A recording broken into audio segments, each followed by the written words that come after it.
So this week's little sit down talking with CB Fitness video, I want to talk about mistakes that I made as a beginner and probably some mistakes I'm still making now, just so hopefully you won't make these mistakes starting off. So let's get into it.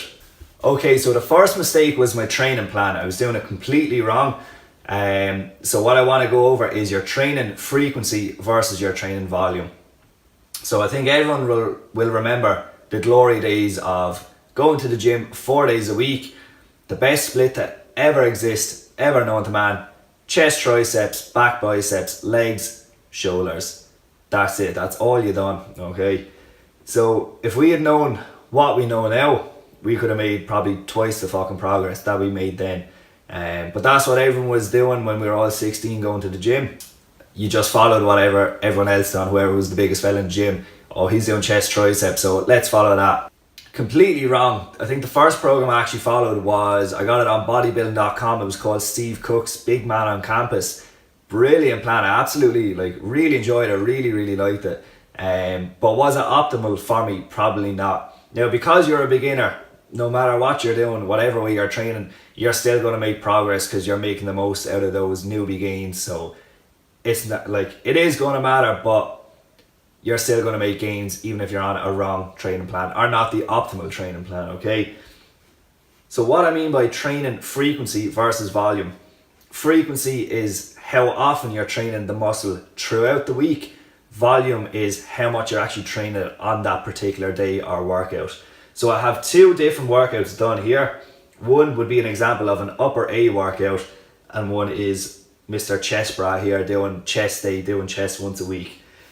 So with an upper session, okay, obviously there's a lot of muscles in the upper body, so you need to prioritize what ones you actually need to hit and be smart about it, okay? So we'll just say we're going to take 6 exercises and we're going to do 2 for each body part, okay? So we have chest, shoulders, and we have back that we want to hit. We're not worried about biceps and triceps because they're already being hit in the compounds. If you're picking the right exercises, you're focusing on your compounds, your biceps and triceps are being hit. You have the option if you wanted to do some optional bicep tricep isolation, but it's not necessary, okay? So for our upper A workout, we're starting off with 2 different chest movements, okay? A bench press and an incline dumbbell press. We're picking the bench press, okay? It's a bar movement, easy to progressive overload. You can put on more weight than you can doing a dumbbell. Then you're doing the dumbbell and at an incline to hit a second angle and to do what the barbell can't do, which is get a better range of motion, focus on your imbalance. You can get a better squeeze at the top as well, okay? That's chest covered. We're going to go on to back to give our pushing movements a bit of a break. So for back on this one, we're focusing on a bar movement, a bent over row. Again, easy to overload, focus on strength because it's a bar. And then your second back movement is a lat pull down, okay? Your back works in 2 different ways, okay? You have a vertical pull and a horizontal pull. Horizontal would be your rows, so that's your bent over row, and vertical pull would be your pull-ups, lat pull downs. So that's why you have the 2 of those. Again, you're hitting it from different angles, you're covering all areas. Start with the bar movement, moving down to an easier assisted, like a lat pull down. If it was on an upper B day, what you might do is switch it around where you'll do a pull-up first, so a kind of heavier movement, and then your bent over row would go in fourth, but instead of using a bar, you'd do something like a seated row. So a little bit assisted, pressure's taken off your back. Then we're going down to shoulders then. So starting with a dumbbell shoulder press, and then number 6 is an isolation movement. So you're probably thinking, right, I thought we're focusing on compounds. We are, but then when it comes to the shoulders, the medial head of your shoulder isn't actually targeted directly enough as everything else. So our biceps are targeted enough in back, our triceps are targeted plenty with pushing movements, but the lateral head of the shoulder is just not hit enough doing shoulder pressing movements. So that's why you want to do an isolation for that, to make sure that that's being developed sufficiently. So that's upper A. Mr. Chest Bra here is completely ruined himself, okay? He's doing 8 exercises for chest. Grand, you have your bench press. Cool, you have your flat dumbbell press. Okay, incline Smith machine press, you're kind of doing the same things. More pressing. Okay, now we're on to isolation. Then we're on to kind of lighter pressing here, okay? 8 exercises for chest and 3 to 4 sets of it. It's not optimal, okay? One, your recovery is going to be absolutely stink. You're doing way too much volume. But the main reason is, if you're only training your chest once a week, whereas here you have the option to train it maybe 2-3 times a week, it's not going to grow as much as this one. The reason why is, we'll say you're a beginner, okay? Your protein synthesis, which is your ability to build muscle after a workout, it lasts a maximum of 72 hours. Remember, that's a beginner. If you're training for a few years, it's 24 to 48 hours. So you can imagine, right, you do your chest is going to continue to grow for the next 3 days, but then what about the other 4 days? Then like your chest just completely stops growing. Whereas if you're splitting upper A and then doing legs, then doing upper B, then doing your leg B day, by the time your chest, back and shoulders have stopped, protein synthesis has slowed down, you're already coming back around to your upper B. So you're constantly keeping your upper body in that state where it's building muscle, it's protein synthesis. You're making the most of your protein synthesis is what I'm trying to say. Alright, so swap out, if you're doing this kind of workout, try upper lower split, okay? If you're doing 4 days a week, you can do your upper lower. If you're doing 5 days a week, you could try upper lower. The next week then do 3 lower days and 2 upper body days. So I actually found doing this kind of a split is where I got strongest, and the plan I ran, which I'll put in the link, put the link in the description box, was doing Johnny Candido's 6-week training program. It was like 3 upper days, 2 lower body days, and that's where my bench actually ended up getting like way stronger than the rest of my lifts, just because you're benching 3 times a week. So like if you want to get better at something, just do more of it, and that's exactly what happened with my bench press. So that's why that's who I credit for having a like stupid bench compared to the rest of my lifts. Yeah, so like just compare like Johnny Candido's program to something like German volume training. Anyone who thinks German volume training is good is a fucking idiot. Like doing 10 sets, 10 reps of the same exercise, how is that good? By the time you get onto your fucking 5th, 6th, 7th set, like those sets are so fucking negligible, okay? Like you're already after, I can't get into it enough. Why do you need to do fucking 5 more fucking sets of the same thing you've just done, where you could be putting that time and energy into another fucking angle, another bit of equipment that's like hitting similar enough body parts, or going on to another body part? Like German volume training, if you're after training for more than a year and you still think that's a good idea, you're a fucking idiot. Okay, we're back. It's daytime, change of outfit. So what happened yesterday, got absolutely tuckered out, wound up after talking about German volume training, that I just had to go straight to bed. Fresh start. So back to talk about the second mistake I made as a beginner. So second mistake, I would say, is not knowing about nutrition and not knowing the importance of it, and learning about macros, just anything really to do with nutrition. So when I first started training, what I thought you needed to do to get big was just take protein shakes. So I thought taking 1 scoop will get you to a certain weight, taking 2 scoops gets you to the next level, 3, 4, 5 scoops. I remember there was a legend, this fella, he worked in a bodybuilding supplement shop in town. The rumour was he used to take 8 scoops of protein a day, but like little did we know back then he was probably taking fucking 8 grams of tren a day. But that's how we thought, that's kind of how naive we were starting off, and that's what I genuinely believed. So I didn't actually learn about nutrition probably until my 2nd year of training. I remember I was watching a Christian Guzman video, and he kept going on about macros and IIFIM, which is if it fits your macros, and I hadn't a clue. I was like, what the fuck is this fella talking about? So I decided, right, look up a video on macros, and of course there's hundreds of them explaining what macros are, how to track, how to actually utilize macros. So I done a video on it, my first one, if you want to go back and look at that, but there's loads of others out there if you want to get the information as well. So learn about that.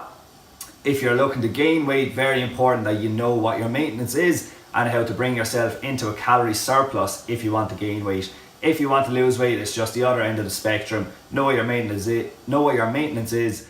take away calories, put yourself in a calorie deficit. So if I'd known about nutrition from day one, it would have sped up my progress like tenfold rather than just taking protein shakes and hoping for the best.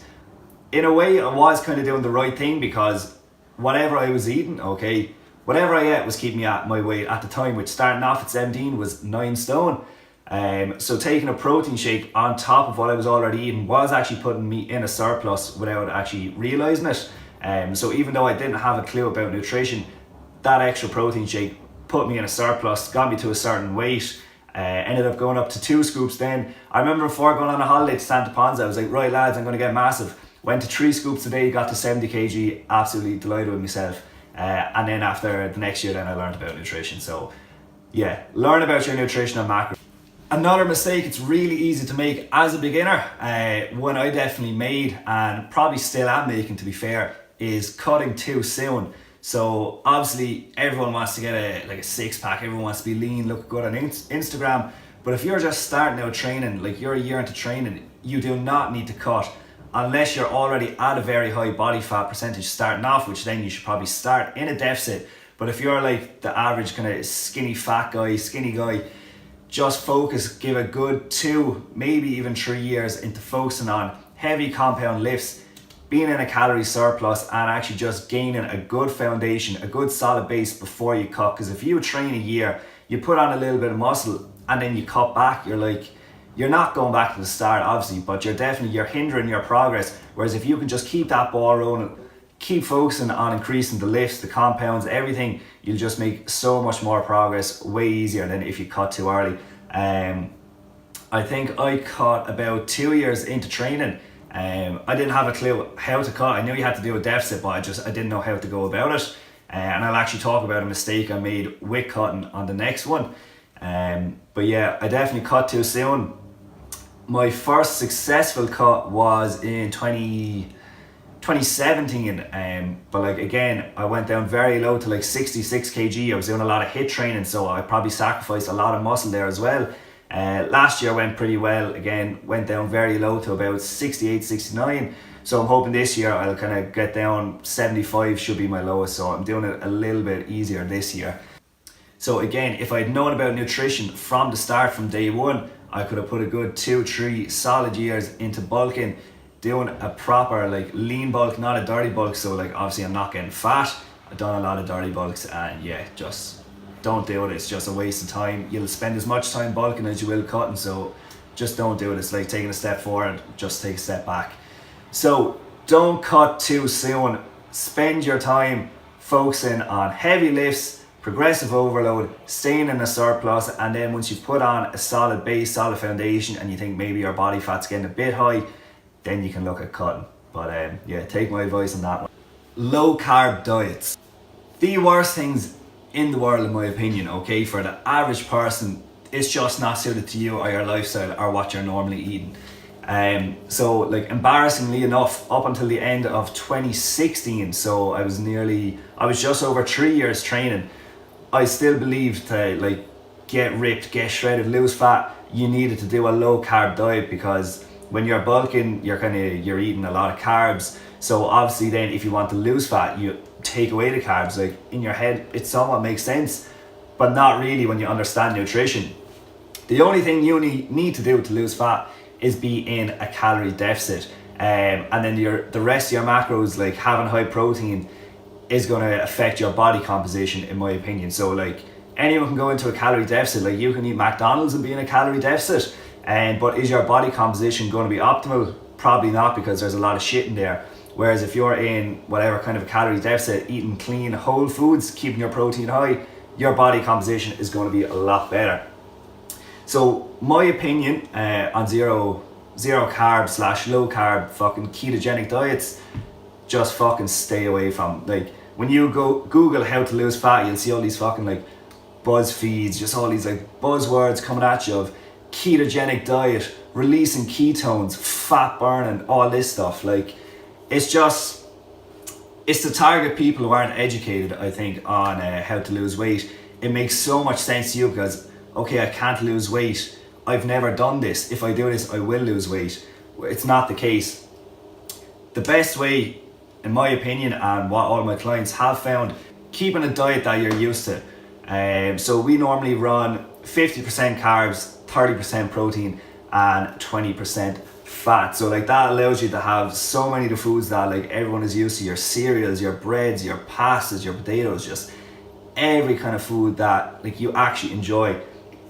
There is a place for low carb diets. Like if you actually just prefer higher fats like avocados, eggs, oils, nut butters, if you prefer all that, if you think, okay, this is for me and I can stay consistent with that, then the low carb diet is for you. But for the majority of people, it's not suited to them. It's not what they're used to. And I tried this. I think I tried it like 2 years in a row when I was trying to cut, not knowing how to cut, just thinking, oh, I'll just remove carbs and that's it, not knowing about like a gradual calorie deficit. And yeah, it just didn't happen. What happened is I kind of just got more of a skinny fat look. Yeah, it did not work out for me. So it's something I will never do personally. I'll always stick to pretty much what I eat when I'm on a bulk, but just removing portion sizes. So I'm not removing any particular foods. It's all just decreasing portion sizes gradually. So that's me and low carb. Okay, one of the questions I got to answer was, and I knew this one was coming, what's the best exercise for a toned stomach? So there's a few things wrong with that question, and I'm going to get into it, kind of dissect everything that's wrong about that. And sorry to the person who asked it, but yeah, it needs to be said. So first of all, when you ask a personal trainer, anyone in the gym who has a bit of knowledge about this, when you say to them, oh, how do I lose fat here? How do I get a six pack? How do I get a toned stomach? What's the best exercise for a toned stomach? We die a little bit inside and we cringe, okay? So it's just, it's the worst thing to get asked because it's so frustrating. So one, the best exercise, that's the first thing I want to go over. There is no best exercise to get a toned stomach, okay? God. If I was to go through it, okay, for abs, you have a few different parts, okay? You have like upper abs, lower abs, obliques, you have core. There's a lot of things to work on. So just hitting them from all angles is going to be the best. Doing upper abs is some sort of crunch where your upper body comes to the lower body. Lower abs, the opposite, lower body comes to the upper body. So like a hanging leg raise, obliques, any kind of twist. So a Russian twist, and then your core, something like an isometric hold, we just say like a plank, weighted plank. Generally just doing main lifts and bracing your core, like deadlifts, squats, that'll help your core a lot too. So just make sure you're hitting it from all angles. That's number one. So the best exercise, there is no one particular best exercise. Number two, okay, and this one as well, real passionate about this one. The word toning, it does not exist. It's a made up female friendly phrase, okay? Trademark that, CB Fitness, female friendly phrase. What I mean by that is toning is like building muscle, okay? Toning is building muscle. But if you say to a girl, you're building muscle, their first instinct is like freak out. I don't want to build muscle. I don't want to get bulky. So we say, oh, you're toning. So it's like, it's friendlier to you. We know you're building muscle. We say toning so you don't know, you don't freak out, okay? Because that's the last thing we want is, oh, but I don't want to build muscle. And then we have to explain it all to you. So that's why we say, today we're going to tone your abs. We're not fucking toning your abs. There's no such thing as toning. You're building muscle and you're losing fat. That's it, okay? Get over it. So let's go over the best way to actually get abs, or I shouldn't say get abs. Everybody has abs, okay? So what you want to do is reveal your abs. So let me go over the best way to do that, okay? So calorie deficit and resistance training. So here's a picture of our chubby little friend, okay? Here's his six pack, his abdominals, hiding under this red line, which is a layer of fat. Let's just take the resistance training. So the question, the best exercise to tone abs. Okay, so here's your little fat belly. Here's your abs, okay? So abs hidden behind the fat. If you, let me take the little green marker. I love these markers, lads. I actually love using it. Right. So if you do your resistance training or direct ab work, here's what's happening then. You're growing your abs, okay? Your abs are growing, they're after enlarging, okay? It's still behind this layer of fat, so your abs may have gotten bigger, but you can't see that because they're still hidden under this big fat red line, this big fat belly, okay? You keep working, getting bigger again, they're growing, but it's still behind this, so you're never going to see it. So this is really what you need to do. You need to couple the resistance training, okay? Build the abs out with your calorie deficit. So your calorie deficit is what's going to remove fat. Now, there's no way to directly target the belly, okay? Calorie deficit is going to remove fat from all over your body, and unfortunately, normally the stomach is like the last place it comes off. So stay in your calorie deficit. Now what's going to happen is, we're in a calorie deficit. We're using our body fat to make up the energy we're not getting through food, and boom, you have now revealed your abs. So that is the best way to tone your stomach. Yeah, pass this to my daughter, I'ma show her what it took. Baby mama cover Forbes, got these other bitches shook. Yeah.